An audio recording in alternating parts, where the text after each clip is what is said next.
পারেই তো, তাই না? তাহলে কি হেরে যদি আমরা প্রধানমন্ত্রী বানাই থাকি তাহলে আমরা হেরে কেন মারবো? কেন আসছি কালকে পরীক্ষার যে হলে যে পরিবেশ ছিল আপনারা সবাই জানেন যে হাঁটু পর্যন্ত পানি, কুমিল্লাতে কোমর পর্যন্ত পানি।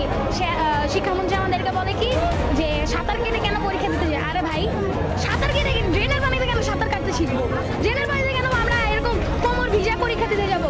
আমাদের কি সুস্থতা বলতে কিছু নাই? আমরা যদি আজকে আমরা এই একটা পরীক্ষা দিয়ে আসছি, যেভাবে দিয়ে আসছি 80% স্টুডেন্ট যে অসুস্থ, হ্যাঁ পরে পরীক্ষা তারা ভালোভাবে দিতে পারবে? কখনোই তারা ভালো দিতে পারবে না। আজকে এখানে পদত্যাগের দাবি কি আমরা কখনোই করতাম যদি সেই একটা পরীক্ষা পিছাইতো?